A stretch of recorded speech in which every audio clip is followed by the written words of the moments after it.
Coming down.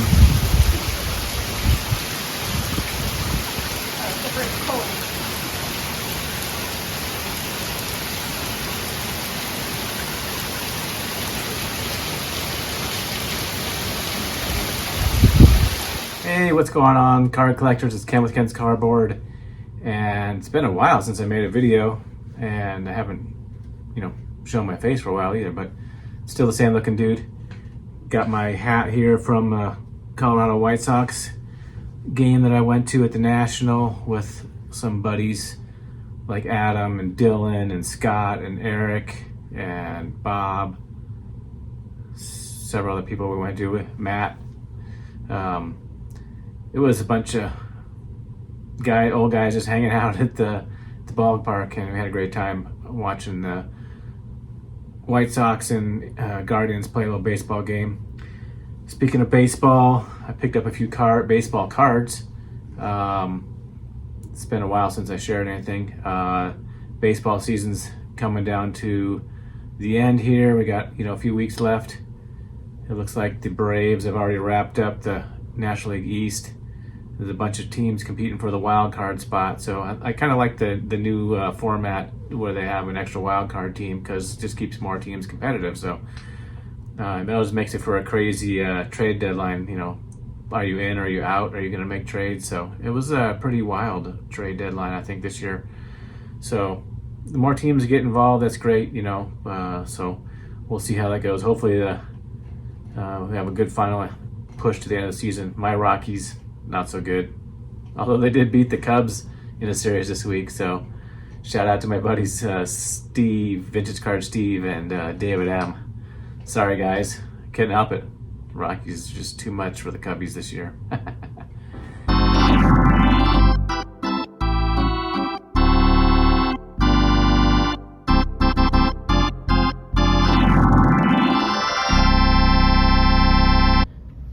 All right.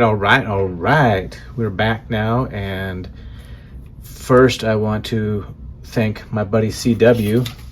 He recently got 600 subscribers, and when he gets to 600 subscribers, he gives away cards.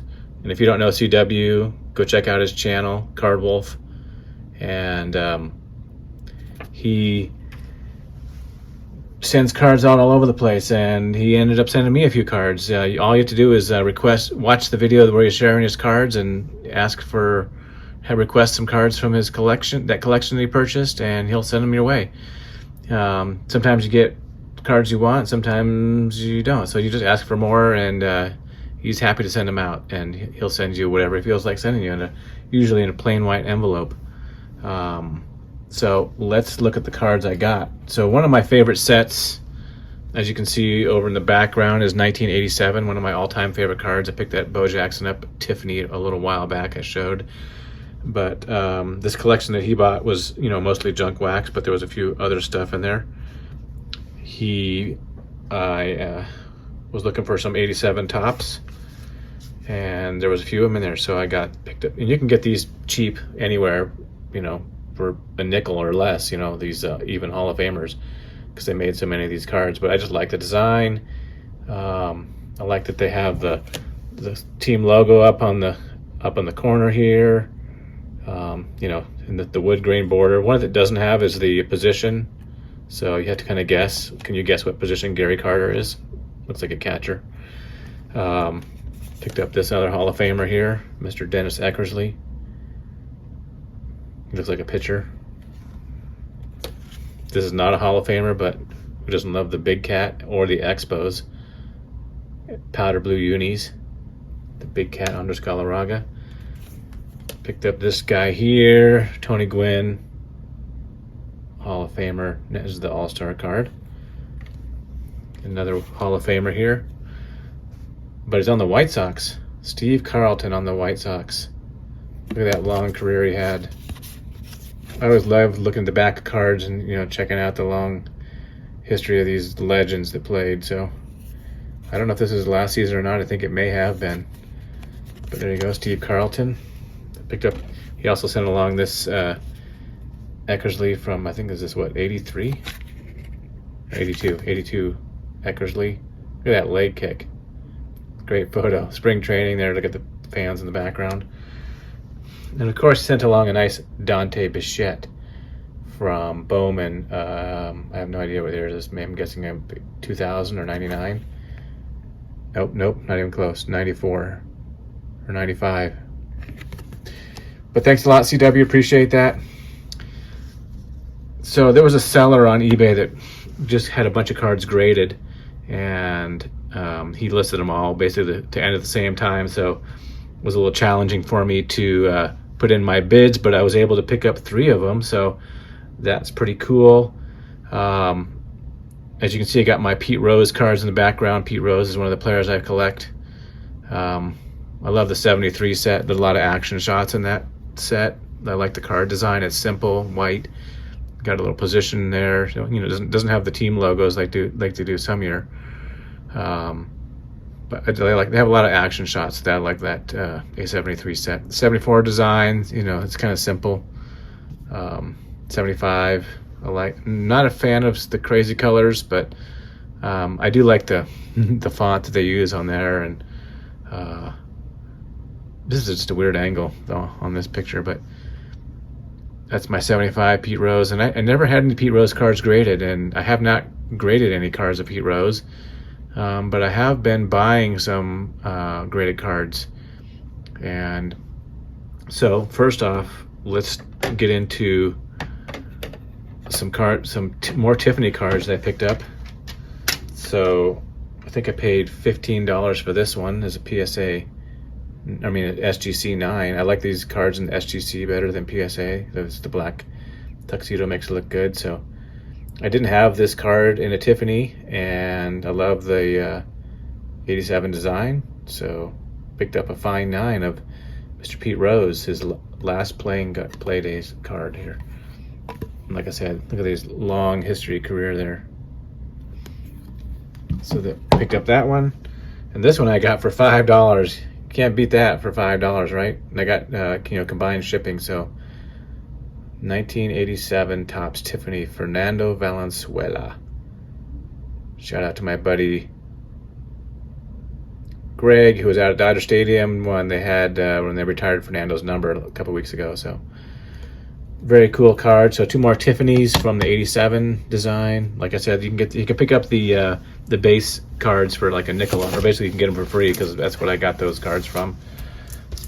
Card Wolf, he just gave them to me. So a couple other cards. My 77 Topps Pete Rose is not that great a condition, so I picked up this in a 7, SGC 7. It's a really nice, clean looking card. The 8s and 9s and 10s in this card, whew, they're pretty pricey, but this 7's good enough for me. I'm looking at collecting, 7s in the 70s. So we'll see what the price shows up. I'm going to probably get some of the other ones if they show up. So if you know me and you see any of these pop up, these SGCs in the 70s of Pete Rose or 78, I'm also collecting Hall of Famers from the 78. So this, although Pete Rose is not a Hall of Famer, he is a great player, and his cards are still out there. Pete Rose has a lot of records. He has the most hits, most at bats, most runs. Forget what else he has. He's most plate appearances or something like that all time. He also has the most hits by switch hitter lifetime. He did this in 1977. This is obviously the 78. He also has a 44 game hitting streak. He has tons of records that probably will never be broken. I just love these record breaker cards, or these cards that kind of document the history of the game. And this one's really cool. In 77, Pete Rose and the Cincinnati Reds became all-time leading switch hitter. Pete lashed out 204 hits in 1977. So at that time, he only had 2,966 hits. Now he finished his career with 4,256. Broke Frankie Frisch's record. Pete has also had over 200 hits 10 times. I believe he had over 150 hits 18 times in a season, and I think it was 23 times that he had over 100 hits. So not too shabby for a baseball player. Maybe one day he'll get in the Hall of Fame, maybe not. Who knows? You know, it's depending on the writers, and I'm not one of the writers, so that's all I have to say about that today. Let me know if you find any 78s. I'm in a PSA 7 or 8, kind of that range. Starting to build up my 78 collection. I really dig that design, so hope you guys are having a great week, and enjoy the rest of the baseball season before the playoffs get here. Take care, everybody. Peace out.